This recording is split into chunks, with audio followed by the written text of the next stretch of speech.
One of the craziest and wildest things about traditional television is that they are entirely built on antagonism and conflict.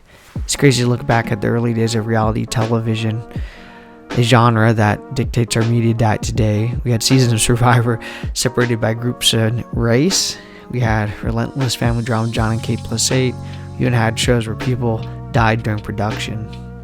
Even shows like American Idol thrived on showcasing and humiliating horrible singers. Of course, you had alternative media, I suppose is a way to put it, such as My Little Pony. There were some people in my high school who were huge fans of My Little Pony.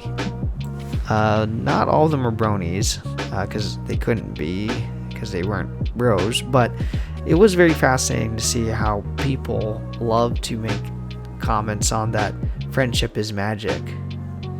If you look at shows like Community, The Office, or even extreme ones like Band of Brothers, there's this interesting look at how friendship could last a lifetime and still have a massive impact.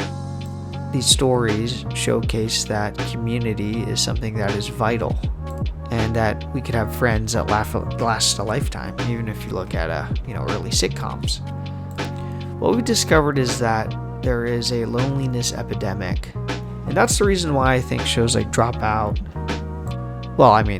shows on Dropout and Smosh, shows on Smosh are really successful. It's interesting how College Humor, now Dropout, and Smosh has really stood the test of time, from millennial cringe humor to Gen Z affiliated adjacent humor. If you look at loneliness across men and even females who enter their adult life, now millennials and soon to be Gen Z, most folks have struggled with friendships and relationships. Even looking at the Gen Z data is pretty damning. We really do get sucked into life. While we see people connect on social media and we see little glimpses of their life, maybe even seeing them on video games or Steam, you realize as you get older how hollowed out these relationships were. Even best friends, you only maybe talk to them a few times a year. What makes Smosh, and I would say by extension Dropout, unique is that their comedy is rooted in friendship. Dropout TV operates on a very similar wavelength. They're often put in the same vein of each other. But what is very clear is that there's these friendships have really stood the test of time. You'll see actors from the really old College Humor days. But then, of course, you have the epitome of friendships on YouTube, which is Ian and Anthony. It's interesting to see how these sketch comedy shows, one a bit more lo-fi and one a bit more hi-fi, evolved, where oftentimes people are watching the shows based on specific people and specific relationships. There's that famous YouTube video where Anthony joins Smosh and he has a sit down with Ian and they're talking about their friendship, relationship towards each other, and also some of their conflict. While Dropout TV and Smosh may not pull the staggering algorithm breaking numbers like a Mr. Beast production or your Twitch streamers that you come across, there is a huge cult following and profound genuineness focus that they have.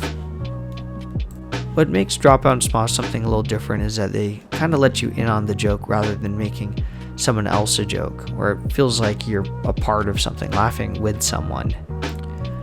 From a business perspective, I suppose genuineness creates cult followings. I heard a marketer, a startup person, talk about how companies should be creating cults, not necessarily trying to create businesses. And I'm not sure if I fully agree with it. I do agree with the heart of it. While there's always that primal urge to watch people in a flashy, gaudy, or provocative fashion, and of course the classic one is how social media and videos are meant to inspire rage, perhaps the most human urge of us all is trying to find a sense of belonging. And oddly, watching on screen can be inspiring, but it could also remind us of what we're missing.